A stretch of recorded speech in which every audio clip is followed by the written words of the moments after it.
اللهم صل على محمد وآل محمد وعجل فرجهم. اعوذ باللہ من الشیطان الرجیم. بسم اللہ الرحمن الرحیم. الحمد للہ رب العالمین وصلی اللہ علی محمد وآلہ الطیبین الطاہرین المعصومین واللعنۃ الدائمۃ علی اعدائہم اجمعین. اما بعد فقد قال اللہ تبارک و تعالی فی کلام المجید والفرقان الحمید وقول الحق. بسم اللہ الرحمن الرحیم. ان ھذا القرآن یہدی للتی ہی اقوم. بے شک یہ قرآن ہدایت کرتا ہے ایسے راستے کی طرف کہ وہ سب سے پائیدار، سب سے محکم راستہ ہے. سورہ ابراہیم کی آیت نمبر 21 نمبر شروع کرتے ہیں. فرمایا کہ اعوذ باللہ من الشیطان الرجیم. وبرزوا للہ جميعا وقال الضعفاء للذین استكبروا انا كنا لكم تبعا فهل انتم مغنون عنا من عذاب الله من شيء قالوا لو هدانا الله لهديناكم سواء علينا أجزعنا أم صبرنا ما لنا من محیص. فرمایا کہ وہ سب جو ہے وہ بارزو اور وہ سب نکلے یا اکٹھے ہوئے، سب کے سب اللہ کے سامنے. فقالو انہوں نے یہ کہا. فقال ضعفاء نے کہا. ضعفاء یعنی جو کمزور لوگ تھے، جو دنیا میں کمزور سمجھے جاتے تھے، انہوں نے کہا ان لوگوں سے جنہوں نے استکبار کیا، تکبر کیا کہ انا کنا لکم تبعا، بے شک ہم دنیا میں تمہارے تابع تھے، تابع فرما بردار تھے تمہارے. قال انتم مغنون عنا، کیا تم ہمیں غنی کر سکتے ہو، ہمیں بے نیاز کر سکتے ہو اللہ کے عذاب سے، یعنی اللہ کے عذاب سے کچھ ہمیں بچا سکتے ہو، کچھ حصہ. قالوا لو هدانا اللہ لہدیناکم، وہ کہیں گے کہ اگر اللہ ہمیں رہنمائی کرتا تو ہم بھی تمہیں بھی رہنمائی کر سکتے تھے. یعنی اللہ اگر ہمیں کوئی راستہ بتاتا اس عذاب سے بچنے کا تو ہم بھی تمہاری رہنمائی کرتے. سواء علینا جزعنا ام صبرنا، وہ کہنے لگے کہ ہمارے لیے مساوی ہے، برابر ہے کہ ہم فریاد کریں یا صبر کریں. ما لنا من محیص، ہمارے لیے کوئی راستہ نہیں ہے. یہاں پہ وہ افراد جو کہ مستکبرین، کفار، مشرکین اور ان افراد جو طاغوت ہیں اور خدا کے مقابلے میں کھڑے ہو جاتے ہیں، ان کی پیروی کرنے والوں کی بات کی جا رہی ہے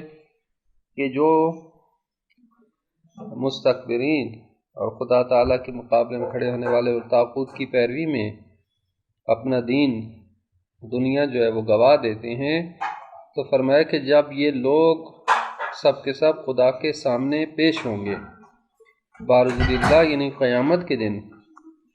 جب یہ سب کے سب لوگ خدا کے حضور میں پیش ہوں گے تو اس وقت یہ کمزور، جو ضعیف لوگ ہیں، کمزور لوگ ہیں، ناتوان لوگ ہیں، اور جو ہے وہ کوئی دنیا میں ہمیشہ جو ہے مستکبرین کے، طاغوت کے تابع رہتے ہیں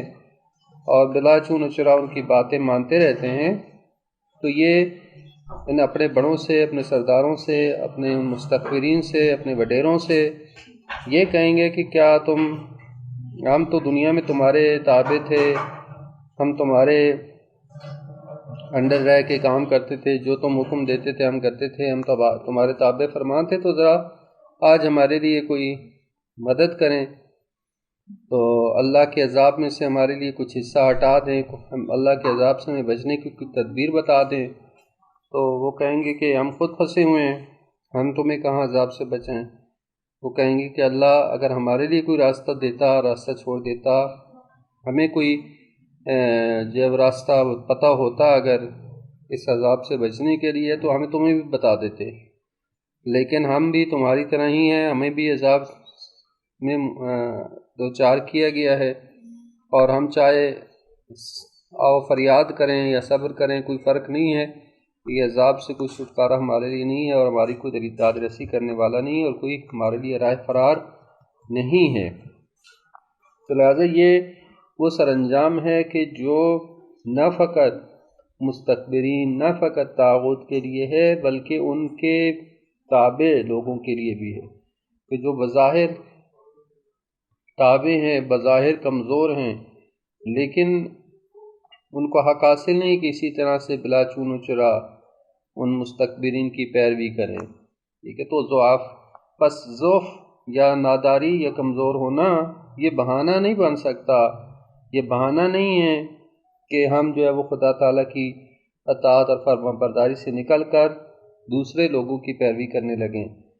دوسرے طاغوتوں، سرکشوں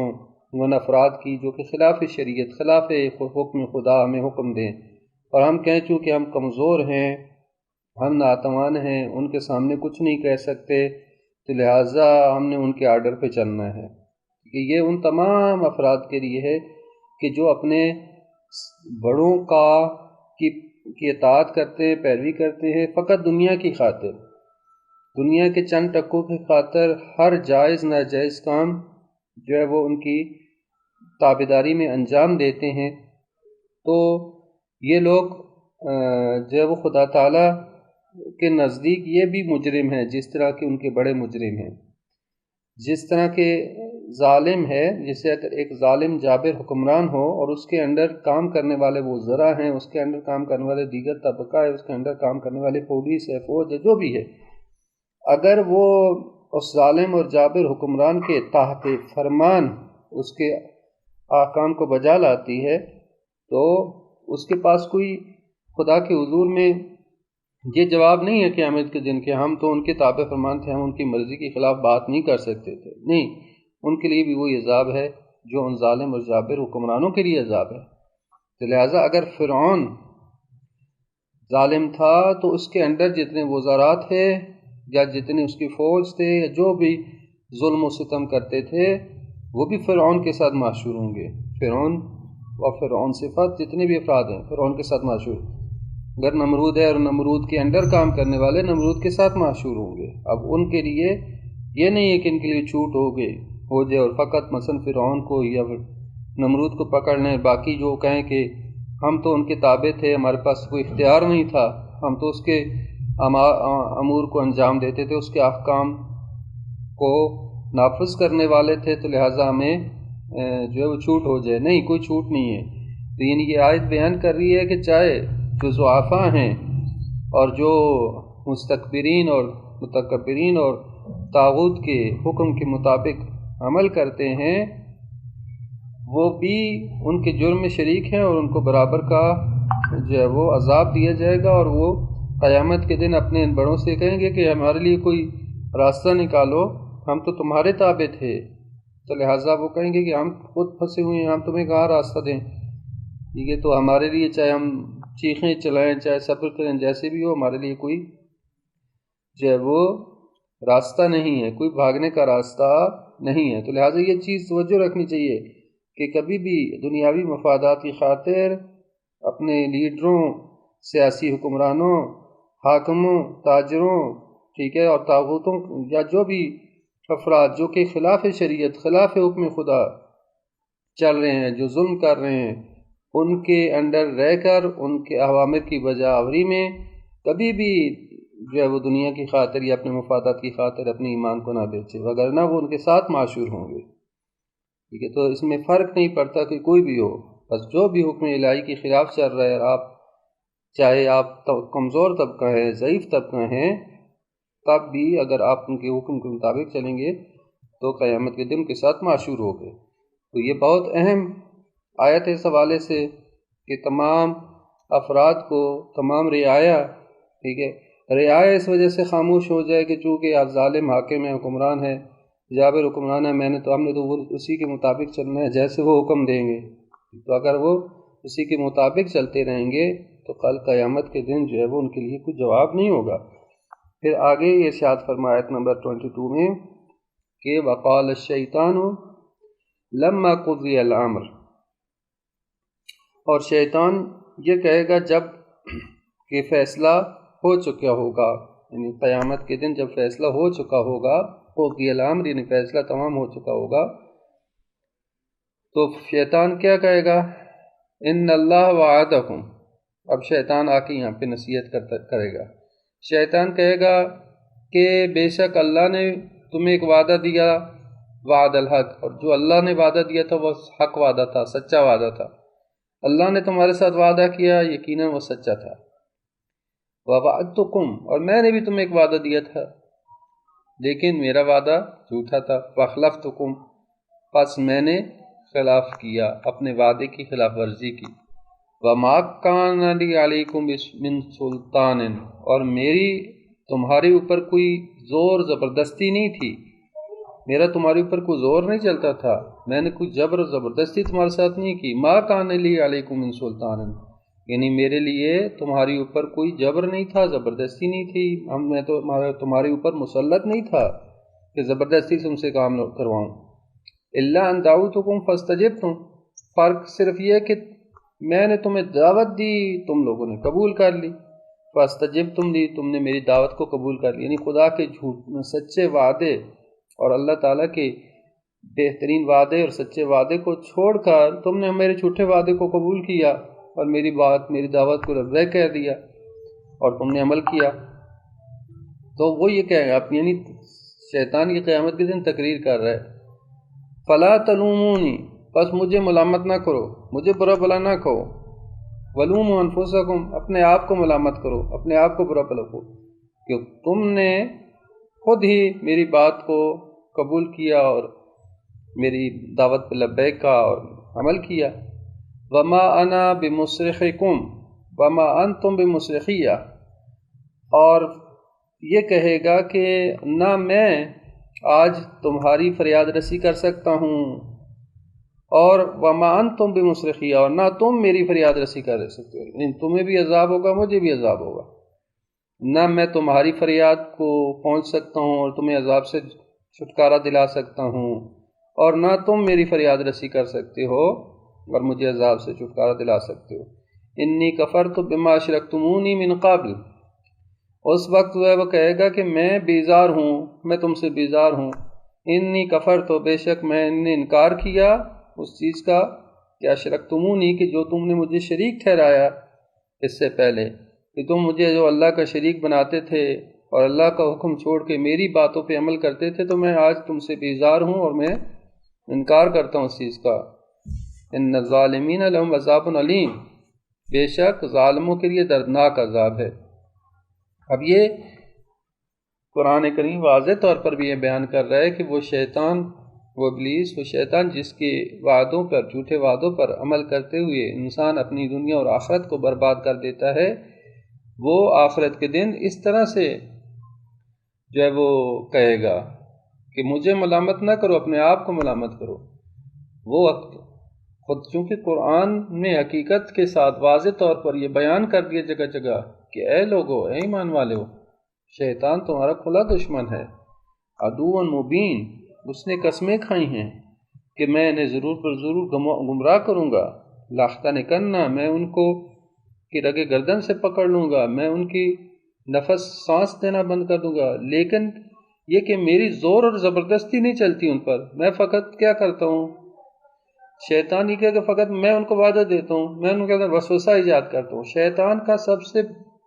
بڑا حربہ وسوسہ ایجاد کرنا ہے، انسان کے اندر وسوسہ ایجاد کرتا ہے۔ اگر انسان اس وسوسے شیطانی سے بچ جائے، اور اس وسوسے کی جو لمٹ ہوتی ہے وہ چند منٹ ہوتی ہے، چند سیکنڈ یا چند منٹ ہوتی ہے، اگر اس چند منٹ میں اپنے آپ کو کنٹرول کر لیتا ہے اور اس وسوسے سے اللہ کی پناہ میں آ جاتا ہے اور بچ جاتا ہے، تو وہ شیطان کے وسوسے سے دور ہو جائے گا، شیطان کا حربہ اس کے اوپر کارگر نہیں ہوتا اور پھر وہ اللہ تعالیٰ کی پناہ میں آ جاتا ہے۔ یعنی شیطان زیادہ سے زیادہ انسان کے اندر وسوسہ ایجاد کر سکتا ہے، اس وسوسے، یعنی وسوسہ وہی شیطان کی دعوت ہے، وسوسہ ایجاد کرتا ہے کہ فلاں کام کر لو، بڑا اچھا ہے، تھوڑا خوبصورت بنا کے اس کے سامنے پیش کرتا ہے، دنیا کو، حرام کو، حرام مال حرام کو، حرام چیزوں کو، گناہ کو اس کے سامنے خوبصورت بنا کے پیش کرے گا۔ اور اگر انسان اس وسائل شیطانی سے اور شیطانی کام سے اور شیطان کی دعوت سے اپنے آپ کو بچا لے اور تھوڑی دیر کے لیے اپنے آپ کو کنٹرول کر دے، خدا کے حضور میں اپنے آپ کو پیش کر دے اور خدا سے خوف کھائے اور آخرت کی یاد کر لے اور موت کو یاد کر لے، تو فوراً وہ بچ جاتا ہے اور شیطان کی دعوت کو ٹھکرا دیتا ہے اور خدا تعالیٰ کی طرف آ جاتا ہے۔ لیکن وہ اگر شیطان کی دعوت کو نہیں ٹھکراتا اور توبہ بھی اور متوجہ نہیں ہوتا، گناہ کر لیتا ہے، تو پھر بھی خدا تعالیٰ کہتا ہے کوئی بات نہیں، واپس آ جاؤ، گناہ کر لیا توبہ کر لو، اگر پشیمان ہو گئے توبہ کر لیے واپس آ جاؤ۔ لیکن ایسا نہ ہو کہ مسلسل شیطان کی دعوت پہ لبیک کہتے کہتے کہتے کہتے ایک مرحلہ موت آ جائے، اب کوئی موت آ گئی، کوئی توبہ کا دروازہ نہیں ہے، اب کوئی پلٹنے کی گنجائش نہیں ہے، کیونکہ شیطان کی ساری زندگی تم نے شیطان کی بندگی میں گزار دی، خدا کے مقابلے میں شیطان کی بندگی، یعنی خدا کے سچے وعدے کو ٹھکرا کر شیطان کے جھوٹے وعدے کو پر تم نے عمل کیا، اور پھر وہ شیطان بھی قیامت کے دن اس سے بری ہو جائے گا اور کہے گا کہ مجھے نہ ملامت کرو، اپنے آپ کو ملامت کرو، کیونکہ تم نے اللہ کے سچے وعدے کو ٹھکرایا اور میرے جھوٹے وعدے پر تم نے عمل کیا۔ میں نے بھی دعوت دی تھی، خدا نے بھی دعوت دی تھی، دونوں کی دعوت میں سے تم نے میری دعوت کو قبول کر لیا، خدا کی دعوت کو جھٹلا دیا، تو مجھے ملامت نہ کرو، اپنے آپ کو ملامت کرو۔ اور پھر اس دن شیطان بھی انسان سے بیزار ہوگا اور کہے گا کہ تم بھی عذاب کا مزہ چکھو اور میں بھی مزہ عذاب کا چکھوں گا، کیونکہ دونوں مجرم ہیں۔ تو لہٰذا یہ انسان کے لیے لمحہ فکریہ ہے، وہ سوچے کہ وہ خدا تعالیٰ جو کہ سچا ہے، جو حقیقی پروردگار ہے ہمارا، جو رب ہے، جو خالق ہے، جو چاہتا ہے ہمیں ہمیشہ کی ابدی نعمتوں سے جو بیروار کرے اور ہمیں کمال انسانیت تک پہنچائے، وہ ہماری بہتری چاہتا ہے، وہ ہماری بھلائی چاہتا ہے، نہ کہ شیطان خود تو دھتکارا گیا ہے، خود تو مردود ہو گیا ہے، ہم سب کو بھی وہ تباہ کرنا چاہتا ہے، وہ خود تو عذاب الہی میں مبتلا ہوگا، کیونکہ وہ اللہ تعالیٰ کی طرف سے مورد غضب واقع ہو چکا ہے، اب وہ اپنے زیادہ سے زیادہ ساتھی بنانا چاہتا ہے کہ جہنم میں اکیلا نہ جاؤں بلکہ میرے ساتھ پوری انسانوں کی ٹیم جائے، ٹھیک ہے، تو وہ تو اپنے جہنم میں ہم سب کو لے کے جانا چاہتے ہیں۔ تو ہم بچیں شیطان کے وعدوں سے اور شیطان کے وسوسوں سے، اپنے آپ کو بچائیں اور خدا تعالیٰ کے وعدے کے اوپر عمل پیرا ہوں۔ اور وعدہ الہی یہ ہے کہ جو ایمان لائے، تقوی اختیار کرے، اللہ تعالیٰ کی اطاعت کرے، تو اللہ تعالیٰ اس کے لیے بہش میں جگہ عطا فرمائے گا، جیسے کہ اگلی آیت میں ارشاد فرمایا، آیت نمبر 23 میں فرمایا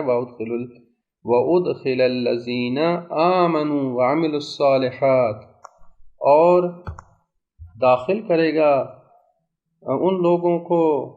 جو ایمان لائے اور انہوں نے عمل صالح انجام دیا، نیک اعمال انجام دیے، ایسے باغات میں، ایسے جنتوں میں جن کے نیچے سے نہریں جاری ہیں، ہمیشہ رہنے والے ہیں اس میں، بِإِذْنِ رَبِّهِمْ، اپنے پروردگار کے اذن سے، تحیتُہم فیہا سلام، ان کی تحیت، ان کی دعا، اس میں سلام ہی سلام ہوگا، یعنی وہ اللہ کا وہ وعدہ، وہ سچا وعدہ جو اللہ تعالیٰ نے دیا ہے وہ یہ ہے کہ جو ایمان لائے، عمل صالح انجام دے، تو اللہ تعالیٰ اس کو جنت کے، بہشت کے باغات میں داخل کرے گا، ایسے باغات جن میں نہریں جاری ہیں، جو ہمیشہ رہیں گے وہاں پہ اللہ کے اذن سے، اپنے پروردگار کے اذن سے، ہمیشہ نعمتوں سے بھرپور باغات میں، اس فضا میں امن اور سلامتی کے ساتھ رہیں، اس میں وہاں پہ امن اور سلامتی ہی ہوگی، ان کی دعا سوائے سلامتی کے کچھ نہیں ہوگی۔ تو یعنی یہ وہ نیک وعدہ ہے جو اللہ تعالیٰ نے دیا ہے۔ شیطان جو ہے انسان کو جھوٹے وعدہ دیتا ہے، دنیا کی رنگینیاں دکھانے کی کوشش کرتا ہے، اور جو ہے وہ ایک چیز کو حسین بنا کے سامنے پیش کرتا ہے،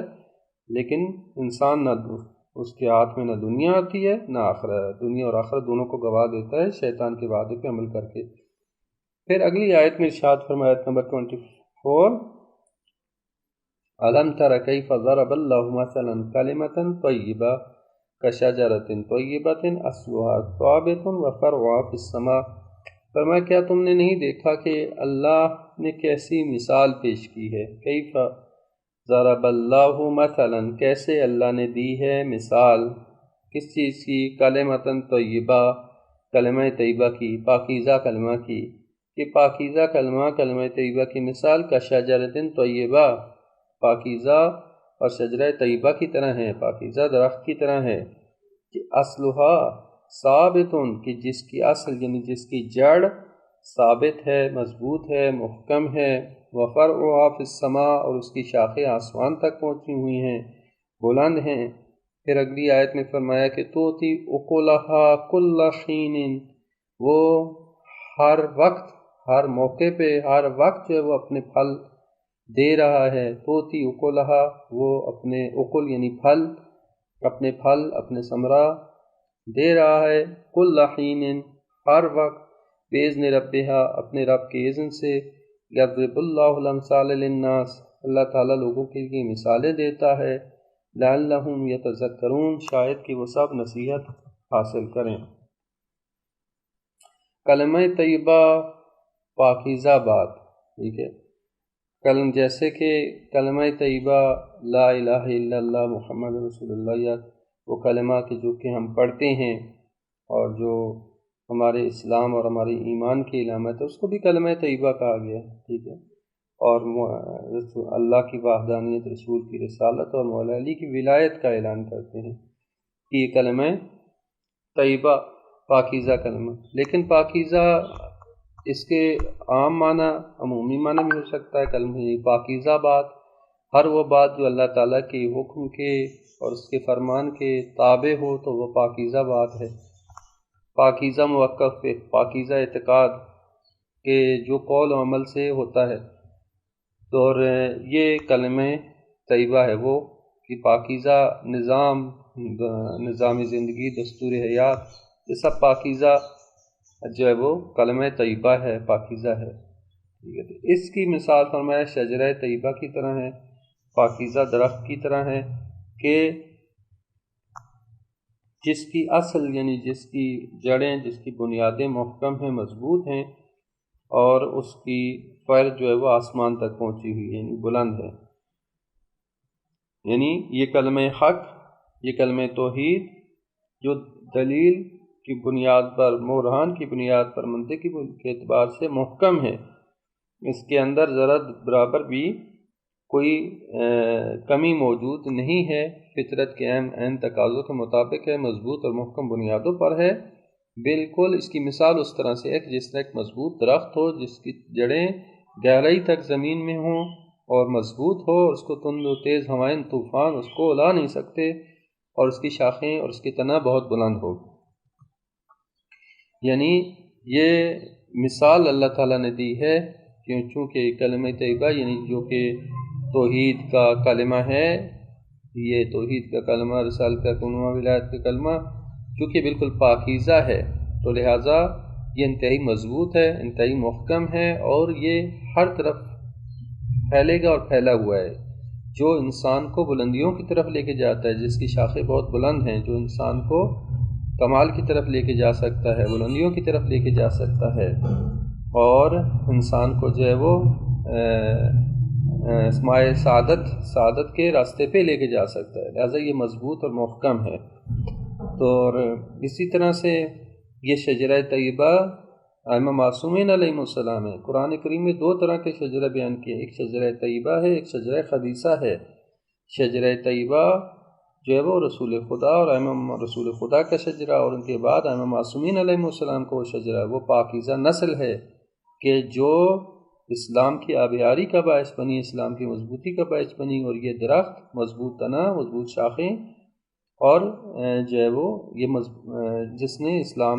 کو مضبوط کیا ہے، محکم کیا ہے، تو بس یہ شجرہ طیبہ یا ائمہ معصومین علیہ السلام کا شجرہ ہے۔ اور شجرہ خبیثہ جیسا کہ روایت میں بیان کیا گیا ہے، بنی امیہ آئیں، یا وہ ہے جو کہ اسلام مخالف تھے، جو اسلام کی دشمنی پہ اترے، وہ شجرہ خبیثہ ہیں۔ تو ایک شجرہ طیبہ ہیں، اور اس کی شاخیں ہیں، اس کے پتے ہیں، جیسے روایت میں بیان کیا گیا کہ اس کی شاخیں جو ہے وہ ہمارے شیعہ ہیں، اس کے پتے ہمارے شیعہ ہیں، یعنی وہ افراد ہیں، یہ شجرہ، یہ مضبوط درخت موجود ہے۔ ابھی ماہ شعبان ہے، ماہ شعبان میں جو صلوات شعبانیہ پڑھتے ہیں ہم، اس میں جو ہے وہ یہ جملے اس طرح کے الفاظ موجود ہیں کہ شجرہ طیبہ اور شجرہ خبیثہ کا وہاں پہ بیان کیا گیا ہے۔ صلوات شعبانیہ آپ اس کو ترجمے کے ساتھ پڑھیں تو وہاں پہ آپ کو یہ جملات جو ہے وہ ملیں گے کہ جس میں یہ بیان کیا گیا ہے کہ یہ شجرہ طیبہ ائمہ معصومین علیہم السلام ہے کہ جس کی شاخیں جس کے تنہ بہت مضبوط ہے اور شاخیں جو ہے وہ آسمان تک پھیلی ہوئی ہیں۔ یہ منقول دعا ہے جو کہ امام زین العابدین علیہ السلام سے ہے صلوات شعبانی کے نام سے، اور جو ہم شعبان میں آج شعبان کا یہ مہینہ ہے اس میں ہم پڑھتے ہیں۔ اور یہ جو ہے وہ جس میں فرمایا کہ اللہم صلی علی محمد وعلی محمد شجرۃ النبوہ، یعنی وہ شجرہ نبوہ، شجرہ طیبہ کیا ہے؟ وہ شجرہ نبوہ ہے۔ یہ ائمہ معصومین علیہ السلام ہیں جو کہ شجرہ نبوت کا شجرہ ہیں، موضع رسالہ ہیں، مختلف الملائکہ، معدن العلم، اہل بیت الوحی۔ اور پھر فرمایا کہ یہ الفلک الجاریہ، یہ کون ہیں؟ یہ فلک ایسی کشتی ہیں کہ جو کشتی جو ہے وہ جاری ہے، بے پناہ بھور سخت طوفانوں میں یہ کشتی جاری ہے۔ فلوجج الغامرہ یامن من رکب، جو بھی ان پہ سوار ہو گیا وہ نجات پائے گا، ویغرق من ترکھا، جو ان کو چھوڑ دے وہ غرق ہو جائے گا۔ المتقدم لہم وارق، اور فرمایا کہ جو ان سے آگے چلے گا وہ بھی دین سے نکلنے والا ہے، والمتاخر عنہ زاہق، جو ان سے پیچھے رہ جانے والا ہے وہ نابود ہو جائے گا، واللازم لہم لاحق، اور جو ان کے ساتھ متمسک رہے، جو ان کے ساتھ رہنے والا ہے وہ حق تک پہنچنے والا ہے۔ اور پھر فرمایا اللہم صلی علی محمد وعلی محمد الکاف الحسین وغیاث المستر المبین کہ رسول خدا جو ہے محکم پائے گاہ ہیں، محکم بے پناہ ہیں اور پریشان ہیں، اور بیچارے کی فریاد کو پہنچنے والے ہیں۔ اور اسی طرح سے یہ صلوات شعبانیہ جو ہے بہت اہم ہے، جس کے بہت ہی عمدہ مطالب ہیں، اور اس مہینے کی پھر جو ہے وہ خصوصیات اور اس مہینے کی جو ہے وہ صفات کو بیان کیا گیا ہے۔ تو پس اس شجرہ صلوات شعبانیہ میں بھی شجرہ طیبہ، شجرہ جو ہے وہ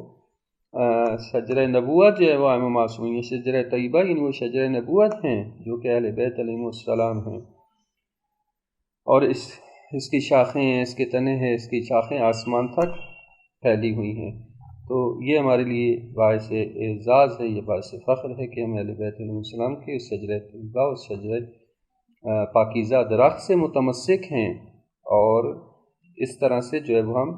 نجات پا سکتے ہیں۔ اسی طرح فضائل ماہ شعبان میں آپ نہج وفاتی الجنان میں دیکھیں تو وہاں پہ فضائل ماہ شعبان میں بھی روایت موجود ہے اسی شجرہ کے بارے میں کہ یہ وہ درخت ہے کہ جو کہ مومنین کے گھروں میں ہے، تو مومنین کے دلوں میں موجود ہے۔ یہ مومنین جو ہے وہ اس کو جب دل میں یہ ہمارا جو اعتقاد موجود ہے اہل بیت علیہ السلام کی ولایت اور محبت، کہ جس سے متمسک ہو کے ہم جو ہے وہ معراج اور معراج انسانیت حاصل کر سکتے ہیں۔ آگے یہ ارشاد فرمایا اگلی آیت میں کہ دوسرا جو ہے مثال یہ تو ہو گیا شجرہ طیبہ کی مثال کہ جو ہر لمحے پھل دیتا ہے، لیکن شجرہ خبیثہ فرمایا وَمَثَلُ كَلِمَةٍ خَبِيثَةٍ كَشَجَرَةٍ خَبِيثَةٍ، فرمایا کہ کلمہ خبیثہ کی مثال شجرہ خبیثہ کی طرح ہے، اجتثت من فوق الارض، جو زمین کے اوپر ہی ہے، یعنی اس کی جڑیں نہیں ہیں، زمین کے اندر تہ میں نہیں ہیں، اجتثت من فوق الارض، جو کہ زمین کی سطح سے اکھاڑ پھینکا گیا ہے، ما لها من قرار، اس کے لیے کوئی ثبات نہیں ہے، کوئی قرار موجود نہیں ہے، اس کے اندر استحکام اور محکم نہیں ہے۔ بس کلمہ طیبہ کے مقابلے میں کلمہ خبیثہ ہے، یعنی ہر وہ کلمہ جو باطل پر مبنی ہو، جو باطل اعتقادات پر مبنی ہو، جو شرک پر مبنی ہو، بس جو فاسد عقائد پر مبنی ہو، جو باطل نظام حیات پر مبنی ہو، یہ سب کلمہ خبیثہ ہے۔ اور اس کلمہ خبیثہ کی مثال جو ہے وہ فرمایا کہ شجرہ خبیثہ کی طرح ہے، جیسے روایات میں بیان کیا گیا شجرہ خبیثہ کے ایک مصداق بنی امیہ ہیں، اور بھی مصادیق ہو سکتے ہیں، کیونکہ انہوں نے خدا کے مقابلے میں دین بنایا، خدا کے مقابلے میں کھڑے ہوئے، خدا کے مقابلے میں انہوں نے اپنے اعتقادات بنائے، اور حقیقی دین اور اہل بیت علیہ السلام کی انہوں نے مخالفت کی۔ لیکن جو بھی دین اہل بیت، دین خدا کے مقابلے میں کھڑا ہو گیا اور کلمہ طیبہ کی اس نے مخالفت کی، وہ کلمہ خبیثہ اور شجرہ خبیثہ کا مصداق بن جائے گا۔ جیسے حضرت ابراہیم علیہ السلام کلمہ طیبہ کا مصداق ہیں، انہوں نے کلمہ حق بلند کیا، اور جس کی اس توحید کی کلمہ کو جو انہوں نے بلند کی اور آج تک اس کی صدا باقی ہے۔ لیکن ان کے مقابلے میں نمرود کھڑا ہوا، وہ شجرہ خبیثہ اور کلمہ خبیثہ اور شجرہ خبیثہ کا مصداق ہے۔ بس جو حق اور خدا تعالیٰ کے راستے میں آئے اور اس کلمہ حق کو بلند کیا، وہ شجرہ طیبہ کی مثال ہے، اور جو ان کے مقابلے میں کھڑا ہو وہ کلمہ خبیثہ اور شجرہ خبیثہ کی مثال ہیں۔ اور اس کی روایات بھی موجود ہیں۔ ابن عباس سے روایت ہے کہ جبرائیل علیہ السلام نے رسول خدا سے کہا کہ اے رسول خدا انت الشجرہ، اے رسول خدا آپ شجرہ طیبہ ہیں، اور علی علیہ السلام اس کی شاخ ہیں، فاطمہ جو علی غصنہا، علی اس کی شاخ ہیں، اور فاطمہ اور حسن فاطمہ اس کے پتے ہیں، حسن و حسین اس کے پھل ہیں، الحسن والحسین ثمارها، حسن و حسین اس کے پھل ہیں۔ تو یہ شجرہ طیبہ رسول خدا امام معصومین علیہ السلام ہیں، اور ان کے اسی طرح سے ان کے جو شیعہ ہیں وہ بھی اسی شجرہ کے ساتھ متمسک ہوتے ہیں۔ پھر آگے ارشاد فرمایا کہ یثبت اللہ الذین آمنوا بالقول الثابت، اللہ تعالیٰ ثابت قدم رکھتا ہے ان لوگوں کو جو کہ ایمان لے، بالقول الثابت، محکم بات کے ذریعے سے، قول ثابت کے ذریعے سے، دنیا کی زندگی میں بھی اور آخرت میں بھی۔ وَيُضِلُّ اللَّهُ الظَّالِمِينَ، اور اللہ تعالیٰ ظالموں کو گمراہ کر دیتا ہے۔ وَيَفْعَلُ اللَّهُ مَا يَشَاءُ، اور وہ اللہ جو چاہتا ہے انجام دیتا ہے۔ اللہ تعالیٰ ثابت قدم رکھتا ہے جو کلمہ طیبہ یا شجرہ طیبہ سے متمسک ہو جاتے ہیں۔ چونکہ آپ گزشتہ آیت کو مد نظر رکھتے ہوئے جو افراد کلمہ طیبہ شجرہ طیبہ سے متمسک ہوتے آتے ہیں تو اللہ تعالیٰ ان کو دنیا میں بھی اور آخرت میں بھی ثابت قدم رکھتا ہے، ان کو ثابت قدم رکھتا ہے۔ اللہ تعالیٰ اپنی مشیت کے مطابق عمل کرتا ہے، لیکن مشیت الہی، مشیت خدا ایسے نہیں ہے کہ کوئی اس کے اندر معیار نہ ہو، جیسے دوسرے معنوں میں کہا جائے اندھی بانٹ نہیں ہے، بلکہ اللہ تعالیٰ جو ہے وہ کچھ اصولوں کے مطابق کرتا ہے۔ جو اللہ کی طرف ایک قدم بڑھاتا ہے تو اللہ تعالیٰ 10 قدم اس کی طرف آتا ہے۔ یعنی انسان کی طرف سے حرکت ہو، خدا کی طرف سے برکت ہے۔ انسان انتخاب خود کرتا ہے، یہ انسان کو اسی لیے صاحب اختیار بنایا گیا نا کہ اِنَّا هَدَيْنَاهُ السَّبِيلَ إِمَّا شَاكِرًا وَإِمَّا كَفُورًا، کہ ہم نے اسے ہدایت راستہ دکھا دیا، اب چاہے وہ شاکر بنے نہ شکر، نہیں، انسان نے اختیار خود کرنا ہے،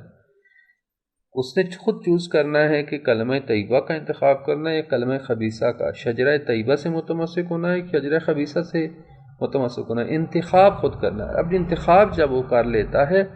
تو اب اللہ تعالیٰ اس کو مضبوط کرتا ہے، اس کو ثابت قدم رکھنے میں مدد کرتا ہے، ٹھیک ہے، اس کو طرح طرح کے جو وسوسے ہیں، مختلف چیزیں، ان سے بچانے کی کوشش کرتا ہے، ان سے بچاتا ہے، اور مشکلات میں، مصائب میں، مختلف چیزوں میں انسان جو ہے متزلزل نہیں ہوتا، مومن کو متزلزل نہیں ہونے دیتا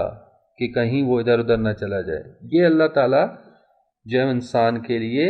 یہ توفیق الہی ہوتی ہے جو انسان کو ملتی ہے۔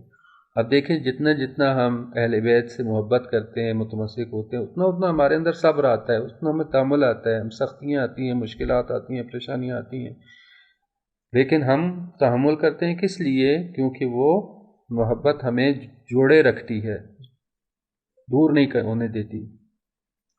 یہ وہ توفیق الہی ہے، یعنی جس کی بنیاد پہ اللہ تعالیٰ ہمیں ثابت قدم رکھتا ہے دنیا کی زندگی میں بھی اور آخرت میں۔ اور یہ وہ قول ثابت ہے، وہ محکم بات ہے، وہ کلمہ طیبہ کو جب ہم نے قبول کر لیا اور دل میں ان ولایت کا اقرار کر لیا اور دل سے محبت کرنے لگے تو پھر اس طریقے سے اللہ تعالیٰ ثابت قدم رکھتا ہے۔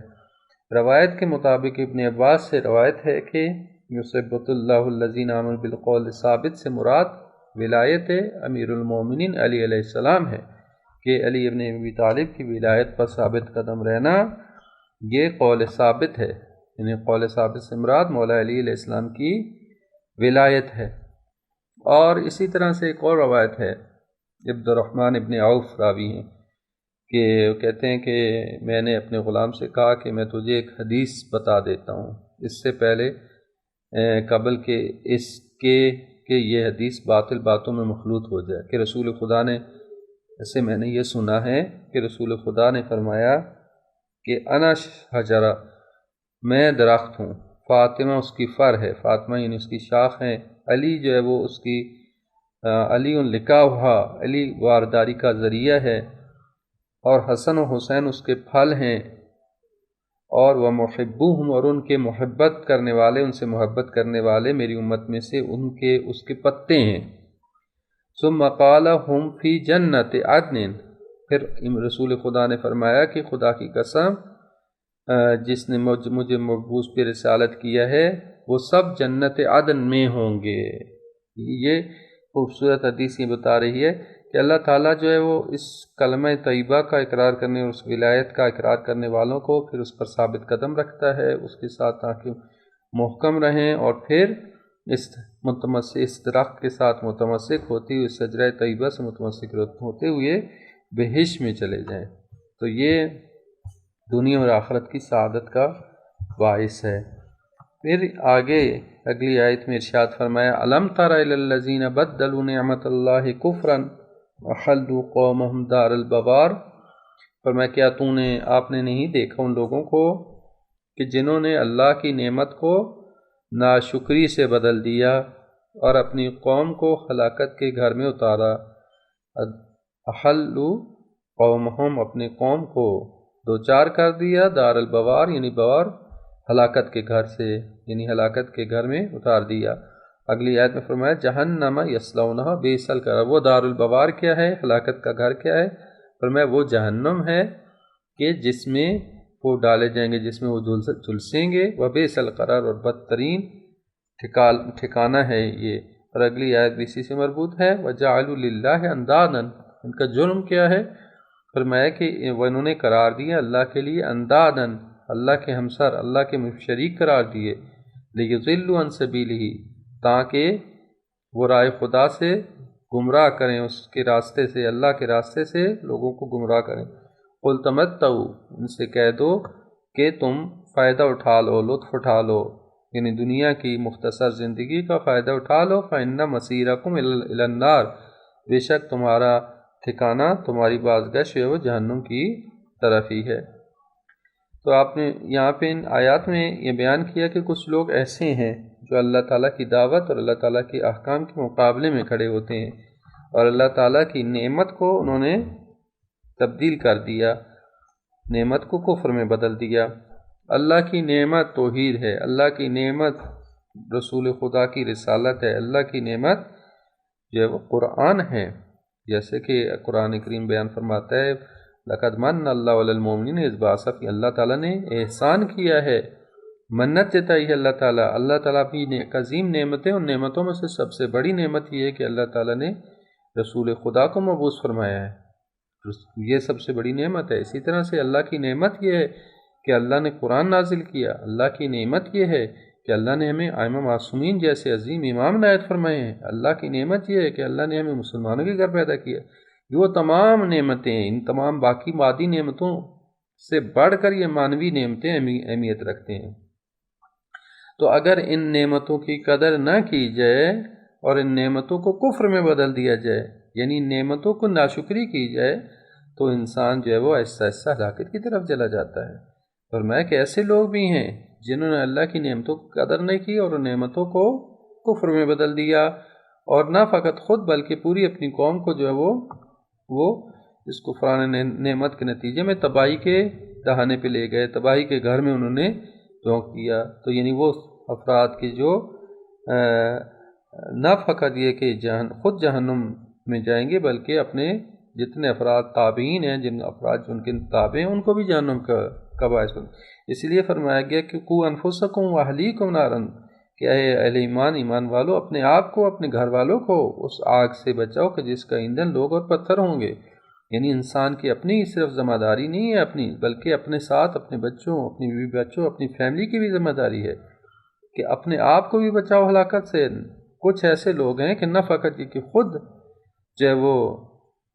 جہنم کا شکار ہوتے ہیں، بلکہ اپنے بیوی بچوں، اپنے گھر والوں کو بھی جہنم کا میں لے جانے کا باعث بن جاتے ہیں، جیسے کہ شاید نہیں کہ نہ فقط خود بلکہ اپنی پوری قوم، اپنے قبیلے، اپنے خاندان کو بھی انہوں نے جو ہے وہ جہنم سے،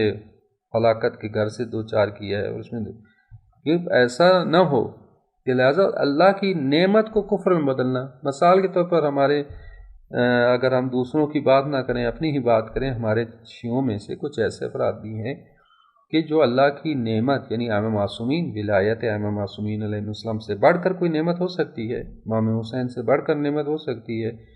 کربلا و عاشورہ سے بڑھ کر نعمت ہو سکتی ہے کہ جو میں اہل بیت سے روشناس کرتی ہے، لیکن ہم اس نعمت کو کبھی کفر میں بدل دیتے ہیں کہ جو ائمہ کے نام پہ شرک کرتے ہیں، جو علی اللہ کہتے ہیں، علی رب کہتے ہیں، ٹھیک ہے، ائمہ کو خدا کے ساتھ شریک ٹھہراتے ہیں، تو یہ کیا کیا انہوں نے اس نعمت کو کفر میں بدل دیا۔ نعمت کی قدر کرنی چاہیے تھی نا، یہ نعمت ہماری سعادت کا باعث بن سکتی تھی، یہ نعمت ہمیں کمال انسانیت تک پہنچا سکتی تھی۔ وہ آئے تھے ہمیں ہدایت دینے کے لیے، آئے تھے ہمیں ائمہ معصومین، ہمیں ہماری رہنمائی کے لیے کہ ہمیں خدا تک لے کے جائیں، اور ہم نے کیا کیا؟ ان کو خدا کا درجہ دے دیا، نعوذ باللہ من ذالک۔ یعنی جو اپنے آپ کو شیعہ، ہم تو نہیں ہیں لیکن وہ کچھ ایسے ہیں جو کہ اپنے آپ کو شیعہ کہتے ہیں، حقیقت میں وہ شیعہ نہیں ہیں، مشرک ہیں۔ ان سے اپنے آپ کی ہماری صفیں جدا ہونی چاہیے۔ جو بھی جہاں پہ بھی علی اللہ، علی رب کے نعرے لگائے، شیعوں کو ان سے جدا ہونا چاہیے، یہ لوگ مشرک ہیں، نجس ہیں۔ فقہا کا یہ فتویٰ موجود ہے کہ جو شرک کرتے ہیں واضح طور پر، علنی طور پر ائمہ معصومین علیہ السلام کی ذوات مقدسہ کے بارے میں، یہ لوگ مشرک ہیں اور یہ مسلمان نہیں ہیں۔ شیعوں کو چاہیے، یہ اپنے آپ کو شیعہ ظاہر کرتے ہیں لیکن یہ حقیقت میں مشرک ہیں، ٹھیک ہے۔ تو انہوں نے کیا کیا؟ انہوں نے اس نعمت کو کفر میں بدل دیا، ٹھیک ہے، کفر میں بدل دیا۔ تو لہٰذا اس کے بہت سارے مصادیق ہو سکتے ہیں، ان میں سے ایک یہ کہ جن لوگوں نے اللہ تعالیٰ کی نعمت کو کفر میں بدل دیا، نہ فقط خود گمراہ ہوئے ہیں بلکہ پوری قوم کو انہوں نے ہلاکت میں مبتلا کر دیا اور جہنم میں ڈالا جائے گا ان کو۔ کیوں؟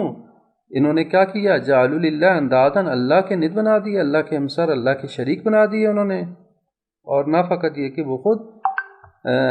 جو ہے وہ گمراہ ہوئے، دوسروں کو گمراہ کیا۔ فرمایا کہ ان کو زندگی کے چند دن جو ہے وہ ان کو مہلت دی جائے گی، ان سے کہہ دو کہ زندگی کے چند دن کا مزہ لے لو، اٹھا لو، پھر آخر کار تمہیں جہنم میں جانا ہے۔ تو لہٰذا یہ بہت اہم ہے کہ اللہ کی نعمت کو کفر میں نہ بدلا جائے۔ بہت سارے ایسے مقامات، بہت ساری اس کی تعبیر ہو سکتی ہیں جہاں جہاں اللہ کی نعمت، اس نعمت کی قدر کی جائے، اس نعمت کی ناشکری کرنے کے نتیجے میں ممکن ہے کہ وہ نعمت کفر میں بدل جائے۔ لہٰذا انسان کو چاہیے کہ اس نعمت کی قدر کرے، اس نعمت کو کما کہو، اس کی جو ہے وہ اس سے فائدہ حاصل کرے۔ آگے یہ ارشاد فرمایا، قل لعبادی الذین آمنوا یقیموا الصلاۃ وینفقوا مما رزقناہم سرا وعلانیۃ من قبل ان یاتی یوم لا بیع فیہ ولا خلال۔ فرمایا اے رسول، میرے بندوں سے کہہ دو، وہ جو ایمان لائے ہیں، میرے با ایمان بندوں سے، ایمان لانے والے بندوں سے یہ کہہ دو کہ نماز قائم کرو اور انفاق کرو اس رزق میں سے جو ہم نے تمہیں دیا ہے، سرًا وعلانیۃً، چھپا پوشیدہ طور پر، علنی طور پر، اس سے پہلے کہ آ جائے ایسا دن لا بیع فیہ، کہ جس میں نہ کوئی سودا ہوگا، نہ کوئی بیع ہوگی، ولا خلال، اور نہ ہی کوئی دوستی کام آئے گی۔ یعنی کتنی خوبصورت انداز سے اللہ تعالیٰ نصیحت کر رہا ہے، فرما رہا ہے کہ اے میرے حبیب، اے میرے رسول، میرے ان بندوں سے کہہ دو اپنے آپ پر ظلم نہ کرو، اس سے پہلے کہ وہ دن آ جائے کہ جس دن نہ کوئی سودا ہوگا، نہ کوئی خرید و فروخت ہوگی، اور نہ ہی کوئی دوستی ہوگی۔ اس سے پہلے اپنے آپ کو تیار کر لو۔ کیا کرو؟ نماز قائم کرو، انفاق کرو، اللہ کی راہ میں خرچ کرو، چھپا کر، علنی طور پر خرچ کرو اللہ کی راہ میں، اور تاکہ تم جو ہے وہ اس دن کی سختی سے بچ سکو. یہ بتایا جا رہا ہے کہ نماز قائم کرو. نماز کا سب سے زیادہ تاکید کی گئی جگہ جگہ. آمنو عامل الصالحات، نماز جو ایمان لے اور جو ہے وہ عمل صالح انجام دیے، یا فرمایا اقیموا الصلاۃ، نماز قائم کرو. نماز کی اتنی تاکید ہے کیونکہ نماز کے بغیر انسان کا ایمان کامل نہیں ہے. اگر کوئی کہے کہ میں مومن ہوں اور وہ نماز نہیں پڑھتا تو آپ نہیں کہہ سکتے کہ یہ مومن ہے. کہ مومن ہو اپنے آپ کو مومن کہے اور پھر وہ کہے کہ میں نماز نہیں پڑھتا، میں بس علی علی کرتا ہوں، تو یہ مومن نہیں ہے. یہ فقط دعویٰ کر رہا ہے، فقط ادعا کر رہا ہے. ٹھیک ہے، نماز کے بغیر انسان کا ایمان کامل نہیں ہو سکتا. اسی لیے جگہ جگہ قرآن کریم نے کہا کہ نماز قائم کرو. اور جس طرح کے قرآن بیان فرماتا ہے کہ جب اہل جہنم سے پوچھا جائے گا کہ ما سلککم فی سقر، اہل جنم سے سوال کریں گے کہ تمہیں کس چیز نے جہنم میں ڈال دیا، تو سب سے پہلی چیز وہ یہ کہیں گے کہ ما کننا مصلی، ہم نمازی نہیں تھے. ٹھیک ہے، ما سلککم فی سقر، کس چیز نے تمہیں جہنم میں ڈال دیا، تو وہ کہیں گے کہ ما کننا من المسلمین، ہم نمازی نہیں تھے. یہ سب سے پہلی چیز وہ کہیں گے. دوسری چیز ہے کہ ہم اللہ کی راہ میں انفاق نہیں کرتے تھے، خرچ نہیں کرتے. تو یہاں پہ یہ بیان فرمایا کہ نماز قائم کرو اور انفاق کرو. نماز کے بعد جو دوسری چیز جو سب سے زیادہ اہمیت رکھتی ہے وہ راہ خدا میں انفاق کرنا ہے. خدا کو یہ بہت پسند ہے. اللہ کی راہ میں اللہ کے بندوں، فقراء، مساکین کے اوپر خرچ کرنا. سب سے پہلے مرحلے میں انسان اپنے ارد گرد، اپنے رشتہ داروں، اپنے پڑوسیوں میں دیکھے کہ کوئی فقیر ہے، کوئی مسکین ہے، کوئی یتیم ہے، کوئی بیوہ ہے، اس کی مدد کرے، چاہے چھپ کر چاہے علنی طور پر. ٹھیک ہے، البتہ ریاکاری نہ ہو. علنی طور پر اس لیے ہے کہ تاکہ انسان جو ہے وہ دوسروں کو بھی تشویق ہو. ٹھیک ہے، جب انسان علنی طور پر بتا کے سب کے سامنے جب خرچ کرتا ہے دوسروں کو بھی تشویق ہوتی ہے. ٹھیک ہے، اس لیے. ورنہ انسان پوشیدہ طور پر اس میں ریاکاری کی گنجائش نہیں ہے. جب انسان چھپا کر دیتا ہے تو اس میں ریاکاری کم نہیں ہوتی. ذری بات خدا اور اس کا معاملہ ہے تو وہ زیادہ بہتر ہے. لیکن بعض دفعہ انسان علنی طور پر بھی دیتا ہے، مثلا کسی